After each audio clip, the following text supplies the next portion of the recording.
outstanding. Oh, it starts now. That is amazing. How are you feeling?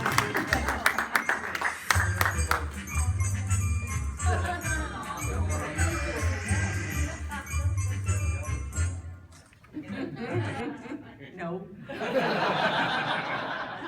You sing so well. Thank you. No, I love to sing, but you know, it sniffles or coughs around you, you run like mad, you know.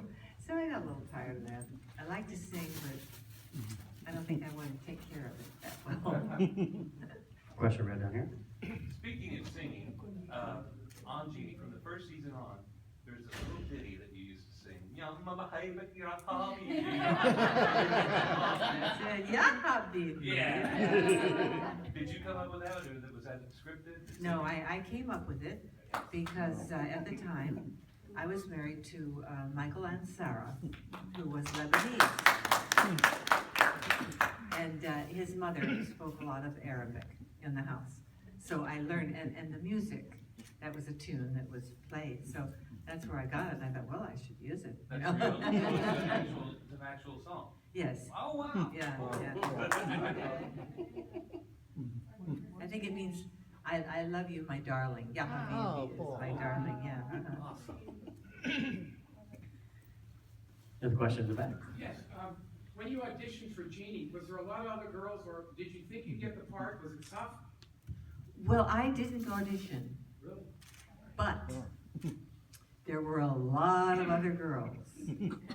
And they were all tall brunettes. They were all beauty contest winners.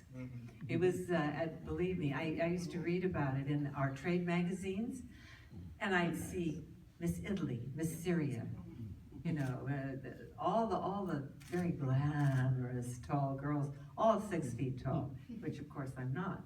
And so I thought, well, that's not for me. They just don't, you know, I'm not ethnic. And then one day, my agent sent me the script, and I read it, and I loved it. I recognized it immediately. And he called me a few hours later and said, well, how do you like it? And I said, I love it. I think it's fabulous. And he said, well, that's good, because they've made an offer for you, and they want you for that part. And I said, are you sure they know what I look like? You know, I don't. And he said, oh, I think they do. And so my only audition, if you call it that, would be I had tea with Sidney Sheldon, who wrote and conceived of the idea at the Beverly Hills Hotel. He just wanted to get to know me. That's what he did. And that was it. Yeah. I did test Larry. Larry tested, and one other, Robert, Conrad? Yeah, I think it was Robert Conrad tested, the two of them, for my master.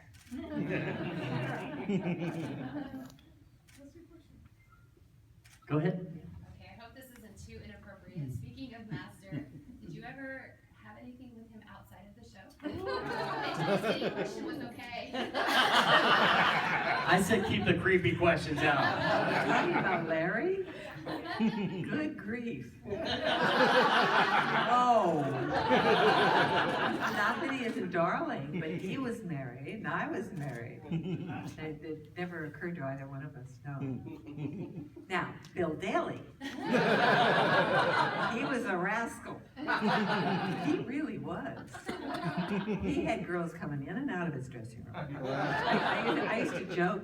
I'd tell him, I'd say, you have roller skates. You know, what is going on? But no, never Larry, never me. Question. I got another question, Barbara. As a fan of your rival show, Bewitched, why didn't Jeannie ever have a Christmas episode? We saw it on Bewitched 2 or 3 times, but Jeannie and Tony never had a Christmas or Thanksgiving or 4th of July. You guys never celebrate the holiday, only your birthday, but we never saw a holiday. Why is that? Was there a reason? I'm trying to remember. I'm sure you know. I don't know. I mean, think about it. We I saw don't one know on why. You're Bewitched, right. the other We shows, never but we did. never- I did like 25 Bob Hope Christmas specials, though. Okay. And I was singing. We got another question back here. What was the best part about being on the show back years ago? The best part, I think, What did you like for me, for you? was the fact that we had such a good cast. Yeah. Everyone, our rhythms were right. We didn't have to force being real with each other because it just came naturally. And it was a very comfortable feeling. It was great. It was great. I really felt sorry at the end of it because that's what I missed, was the family. Got another question back here. Tell us the story about the censors and your outfit and your belly button. Well, I had, I'm trying to think of his name now.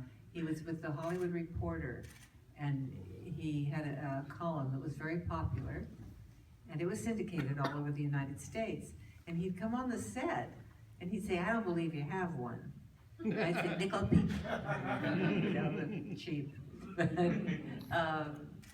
And he kept writing about my belly button, and it got caught on, you know, with other people, magazines and newspapers, and all of a sudden became a cause celeb. Actually, at the beginning, I don't think the studio even knew I had one or cared,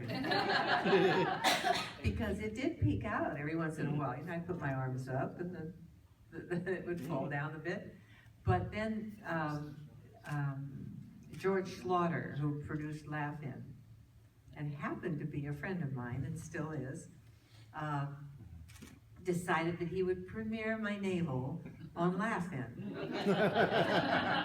And he told me later, he said, "I have never walked into a room with so many suits, you know, guys in suits, around a big oak table talking about someone's belly button." He said it was ridiculous, but they didn't let me do it. And after that, we had a censor down on the set every day looking. Where did the smoke go? It can't be in here in his bedroom. The smoke can't be in there, the bottle can't be in there. Oh my gosh, we just laughed.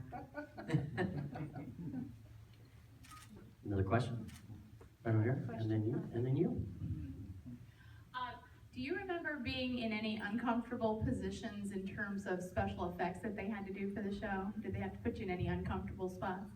Oh yeah, lots of times, many times, yeah. I'd be in, one time I was in a bottle with water up to here, and of course it was around lunchtime, and I was starving, and everyone left me. Left me. I couldn't get out. I couldn't get out of the bottle. You know, the top was up there. They had to lower me by my arms. So yeah, that was uncomfortable. And the first 13 shows, I was pregnant. And that's why they were in black and white. And Gene Nelson directed those shows. And he was really good. He was wonderful, and a dear friend of mine, and his wife still is a friend of mine. But I came to work one day, and I said, that's a bathing suit, you know? And the girl who was our costumer said, "Yes, I'm pregnant." And she said, "Mm-hmm." I said, "Well, I can't wear that. I'm not gonna wear that." And so she went out and told the director, who would happen to be my friend, and he came and he said, "Oh, well, Barbara, you've never been a diva like this." And I said, "Diva?" I said, "Gene, I'm 5 months pregnant. This is not going to be a pretty sight, you know." And he said, "Oh, well, put it on. He'd forgotten. He'd totally forgotten. So I put the suit on. I said, "I will put it on, but I won't walk out in front of the crew. You come back here." So I put it on, put a robe on, waited for him to come, and went, ta-da! And all he did, the jerk, he looked at me and went, "Oh, yeah." Turned around and walked away. Now the uncomfortable part was that I did wear the suit, But they put me in the middle of a rubber tube on my tummy by the side of the pool with a towel over the back, so you couldn't see anything. But that was uncomfortable. Got another question right here. Do you have any future projects for Genie or anything that we can see you again? I don't. Sony owns Genie. About, I don't know, 5 or 6 years ago, they were going to do a movie, a theatrical movie. Not with me, but I would have a part in it. And they did have many meetings with me talking about the show and how to do it and blah, blah, blah, blah, blah. They've never done it. They've hired like 8 writers, and they can't, they need Sidney Sheldon. So they need that whole Question I right have here. a couple of questions. I know Eden is not your real last name, because I read that in the book. Yeah. What is your nationality? Irish, English, Scotch, and God knows what else. And my other question is what tensions did you encounter when you were on the set while you were filming the show? You mean Well, Jeannie? tension, yeah. What kind of, You're talking about Larry. yeah. He was a rascal. I'll tell you something. It was always interesting having Larry around, because you never knew what was going to happen. But I was so lucky to work with him, because he was one of the best actors I have ever worked with. And our timing, we just were on the same sphere. We worked so well together. But he did make things, it never, it never bothered me. Larry didn't bother me. It was like working with a 5-year-old that you love a lot. That's what it was. But for the crew, it was difficult. It was very difficult for the guys on the crew with him. But he was just, he was Larry. You took the good with the bad. You want me to tell a nun story? Yeah, I read about that. Oh. Yeah. We had an open set, and we had guests coming on the set all the time.